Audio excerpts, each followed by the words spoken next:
Oke, jadi di sini gue akan membuat sebuah tutorial atau video pengenalan aplikasi CorelDRAW ya, bagi pemula atau yang mau menjadi desainer grafis.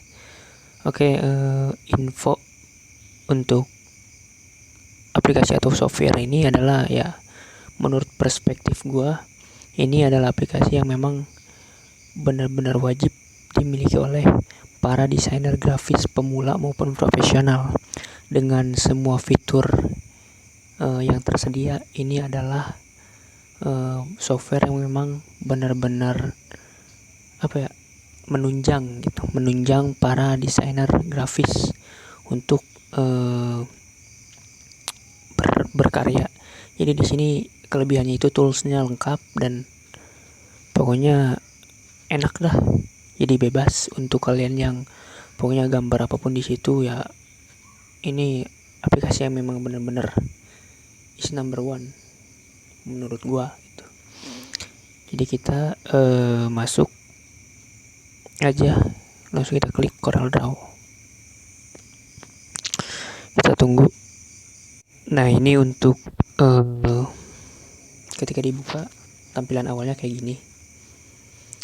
Untuk mungkin perbedaan dari yang sebelumnya hingga sekarang nggak ada perbedaan sih, cuman mungkin ada beberapa tools yang memang penempatnya itu tukar atau berpindah atau ya intinya sama lah. Kita klik aja ini new document atau icon plus ini. Nah, untuk ini tidak ada yang banyak bisa dirubah ya, maksudnya nggak perlu juga dirubah, paling untuk nama mungkin misalkan gue pakai bell bar channel. Oke. Nah, untuk yang pertama mungkin langsung aja ya, karena untuk mempersingkat waktu juga. Yang pertama mungkin kita ke ini pick tool. Yang pertama itu pick tool. Nah, oke, pick tool ini adalah kayak kursor gitu yang gunanya untuk menyeleksi. Jadi misalkan ya, ada beberapa objek, misalkan ya ada 2 objek kan ya. Yang satu tulisan font kayak gini, yang satu kotak atau persegi panjang.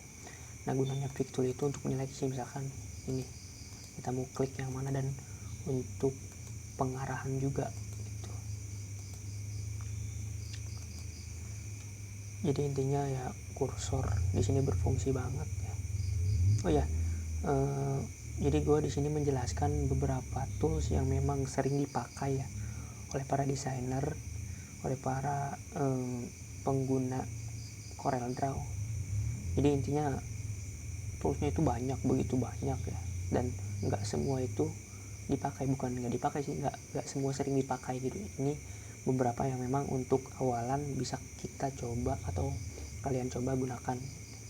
Yang pertama tadi pick tool. Yang kedua ada ini shape tool.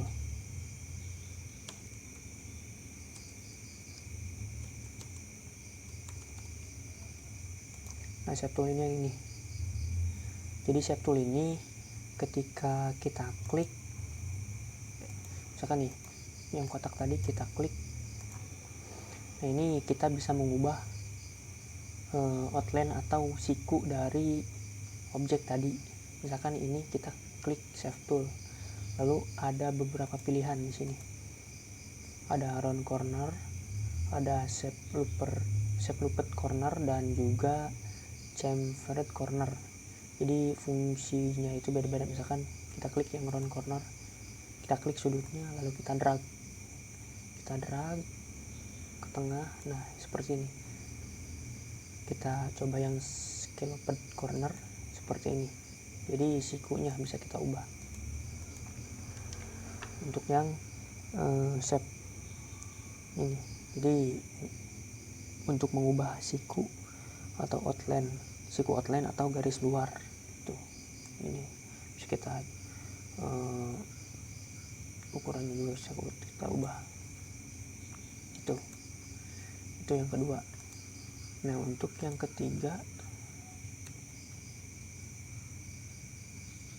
ada zoom ini.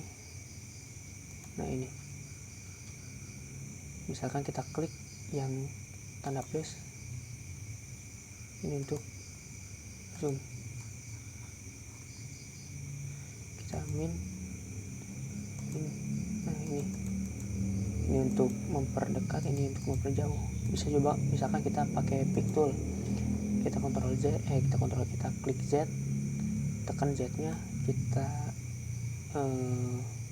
ingin melihat lebih dekat yang ini, misalkan kita drag aja. Nah, ini seperti ini ya. Kita lanjut ke yang selanjutnya. Ada mana sih, yang mana ya yang sering dipakai itu,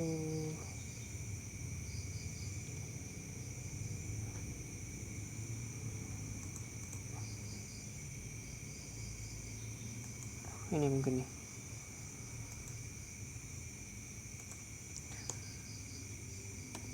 namanya freehand tool.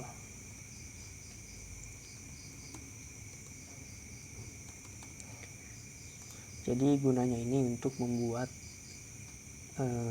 kayak garis gitu ketika kita ingin menggambar sesuatu, ya ini yang kita gunakan. Namun tidak semua yang sering digunakan. Biasanya itu 2 point line, bezier, dan juga 3 point curve. Kita coba yang 2 point line dulu. 2 point line ini untuk kita membuat, jadi kayak kita klik lalu kita drag. Nah, mau kemana, misalkan ke sini, lalu kita klik lagi ujungnya, kita drag, klik lagi ujungnya, kita drag, kayak gini. Jadi klik drag kayak gitu. Lalu yang kedua ada bezier. Untuk bezier ini kita tinggal klik aja, misalkan dari sudut sini ke sini, ke sini, ke sini, ke sini tuh. Nah, untuk yang ketiga ini ada 3 point curve. Jadi ini biasanya untuk membuat sebuah gambar atau objek yang banyak lekukannya. Kita sama kayak yang pertama tadi, kita klik drag, namun di akhir jadi ada tiga tiga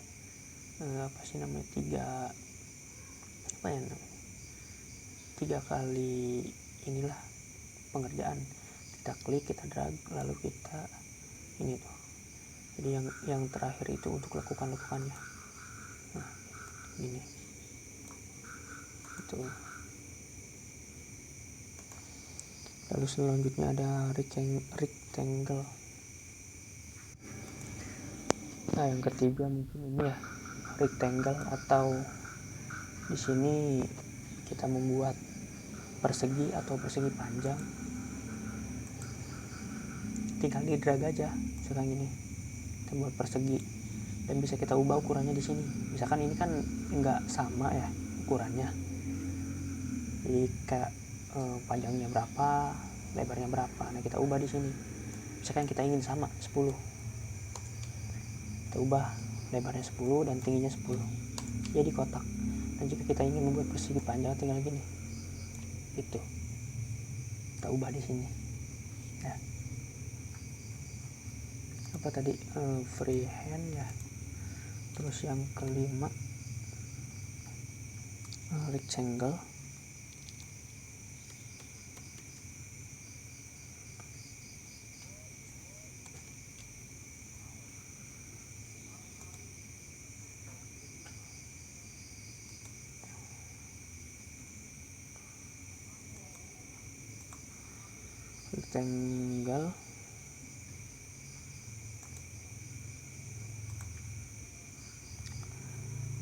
Oke, rectangle sudah. Terus kita coba lagi yang keenam. Keenam itu yang sering apa ya? Oh ya, font. Nah, ini font ini gunanya, atau text tool ini, text tool.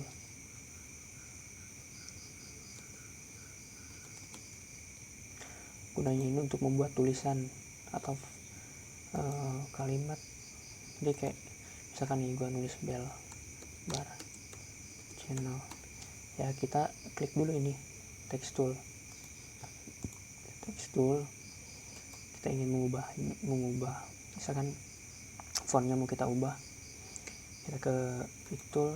Nah di sini font listnya kan ini atau geometrik. Nah, sini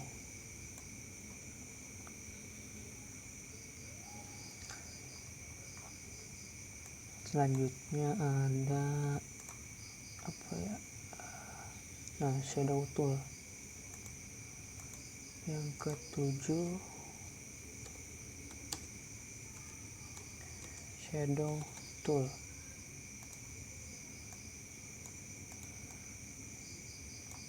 Shadow tool ini berguna untuk membuat shadow atau bayangan. Misalkan nih ini ya, kan tadi ini nih kita warnain dulu, sekarang warna merah biru.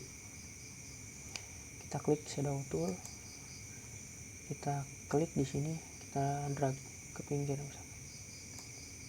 Nah ini dia membuat shadow atau bayangan seperti ini.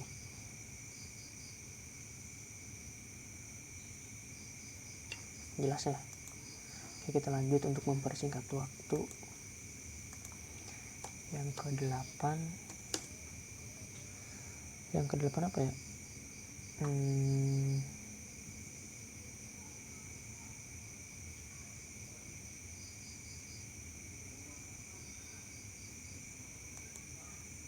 oh ya ada kontur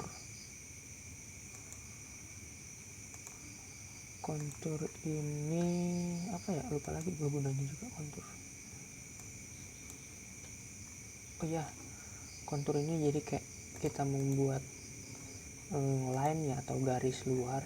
Misalkan nih kita warna kuning, kita kasih kontur dan pilihannya ada di sini nih. Ada 3, ada to center, ada inside contour dan juga outside contour. Sekarang kita klik yang tengah, kita belum klik.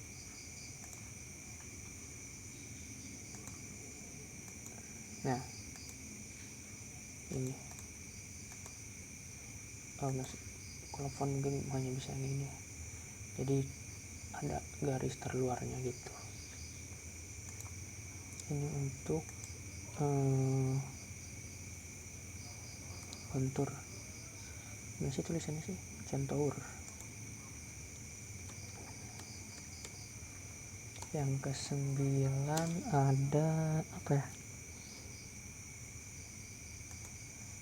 nah envelope. Yang ke-9 ada envelope, gimana sih tulisannya, envelope.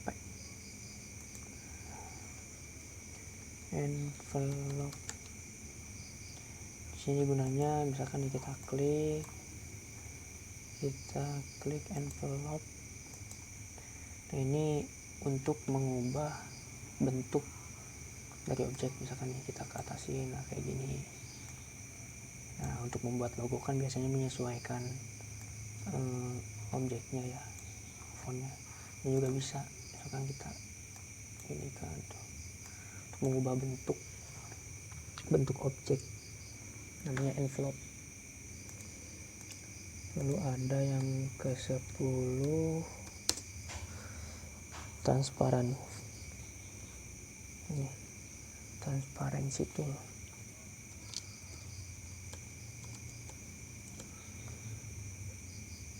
Kebanyakan. Jadi ini untuk membuat objek yang transparan. Misalkan nih, ini kita warnain kuning, terus ini kita warnain biru, kita satukan, kan ini ketutup ya. Nah kita yang biru ini kita klik transparan. Nah kalau misalkan mau transparan full objek, kita klik aja ini.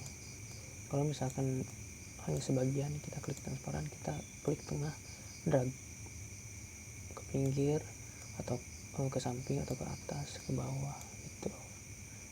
Ini untuk fit tool, transparency tool. Lalu yang ke-11 itu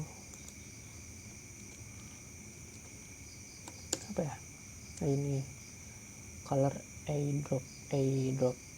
tool.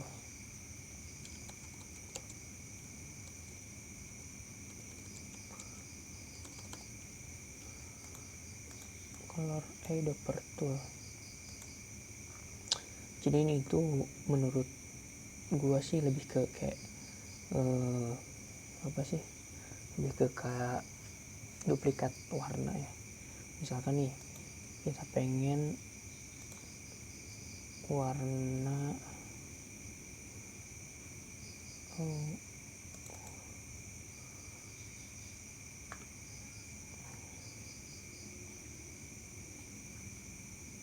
misalkan nih,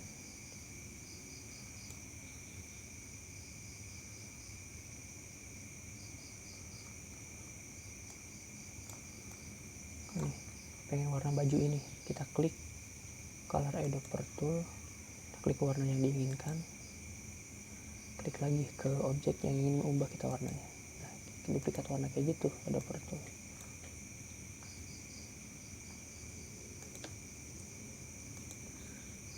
Mungkin segini dulu kali ya. Ini beberapa tools yang memang sering digunakan ya untuk awalan mempelajari ini dulu. Sabi deh. Pertama ada pick tool, shape tool, zoom, freehand tool, rectangle, text tool, shadow tool, counter tool, envelope, transparency tool, dan juga color eyedropper tool. Jadi mungkin itu ya tool-tool yang bisa dipelajari di software CorelDRAW ini. Pada intinya mungkin ketika memang kalian ingin menjadi ingin menjadi desainer di bidang desain grafis, ya konsisten lah belajar. Dan sepengalaman gua, ini adalah sesuatu hal yang bisa kita pelajari otodidak gitu. Ya maksudnya ketika memang kita belum ada modal untuk mengikuti kelas-kelas yang memang berbayar gitu kan, ya kita bisa coba otodidak misalkan di YouTube gitu. Dan untuk awalan ya, untuk kedepannya mungkin ketika memang ingin lebih serius, dan kalian bisa coba ikut kelas-kelas yang berbayar gitu. Biasanya itu menambah nilai, ya intinya ada manfaatnya lah gitu. Nggak ada yang kita pelajari gak ada manfaatnya. Selama itu nilainya positif, ya it's okay man. Itu hanya itu yang dari gua. Pokoknya semangat belajar, karena ya sabar itu kuncinya, sabar dan konsisten. Sabar ketika memang terhalang oleh tembok besar gitu. Misalkan kalian pengen bikin ini, bingung nih toolsnya yang mana, ya nanti juga ketemu gitu ya selama kalian cari belajar tutorial di YouTube gitu. Contohnya ini di channel gua sampai bisa bikin channel kayak gini, itu belajar, sabar dan konsisten. Pokoknya semangat, jangan lupa like, comment, dan subscribe. Terima kasih. Assalamualaikum warahmatullahi wabarakatuh.